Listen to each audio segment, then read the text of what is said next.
He was just a janitor at MIT. One day, while mopping the floor, he glanced at a math problem on the blackboard. He had no idea it was one of the most difficult advanced Fourier equations in the world. And yet, he solved it effortlessly. Equations like this are so complex that only a few people in the world can solve them. Some of them are Nobel Prize winners. So when the professor who posted the problem saw the correct solution, he rushed over and asked, Well, this is correct. Who did this?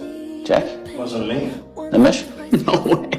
None of the top students in the class claimed credit. That's when the professor realized MIT had just uncovered a new genius. But no one could have guessed that this genius was a quiet janitor. The professor had made a promise. Anyone who solved the equation by the end of the semester would receive top academic credit and their name would be etched into MIT history, fame and glory, all in one. But it only took a day. Students from across campus came to see who had solved the problem. Yet the mysterious genius never showed up. So the professor issued a new challenge. He and a colleague designed another problem. This one had taken them over 2 years to solve. They wrote it on the blackboard in the hallway hoping the genius would see it. That night, while cleaning, Will saw the new equation. And once again, he started solving it. But this time, the professor caught him in the act. At first, he thought Will was just scribbling nonsense on the board. He stepped in, angry and ready to stop him. Will saw the professor and quickly ran off. The professor chased him around the corner but Will had vanished. When he turned back to the board, the professor saw something that left him speechless. The correct answer. Will had done it again. It was nothing short of a miracle. But Will's brilliance didn't stop there. He had a near photographic memory. No math problem was too hard. He'd barely gone to school, but his home was filled with books. Things others had to read 5 times to understand he could memorize after one glance. But for someone with such talent, Will wasn't making much of it outside of his janitor job. He spent his days messing around, getting into trouble. No goals, no plans, no future. After asking around, the professor finally tracked Will down. But by then, Will had already landed in court for assault. He didn't hire a lawyer, he didn't need one. He had memorized legal codes so well. He defended himself in court and left the opposing lawyer speechless. It was clear this wasn't Will's first time in front of a judge. The professor was amazed, his admiration written all over his face. But this time, Will wasn't getting off so easy. He was arrested, with a high bail he couldn't pay. That's when the professor stepped in. He wanted to help the young man and see what he was truly capable of. The judge agreed to let Will out on bail under 2 conditions. First, he had to meet weekly with the professor to study advanced mathematics. Second, he had to attend therapy sessions. Will hated the idea of seeing a therapist, but it beat staying in jail. And soon, he started showing the professor just how brilliant he really was. Any equation, no matter how complex, Will could solve in minutes, sometimes faster than the professor could follow. Proudly, the professor placed a hand on Will's shoulder. He saw a future in this young man, but Will was stubborn. He refused to let anyone get close to his mind or his heart. Every time he met with a therapist, he'd find their weak spots and use their own words against them. He pushed every single one to their limit. 5 therapists tried and failed. Nobody could break through. So the professor turned to his old college friend, Sean. Sean was once on the path to fame himself. He could have shared the spotlight with the professor, won awards, built a career, but something happened. He walked away from it all. Now he teaches psychology at a small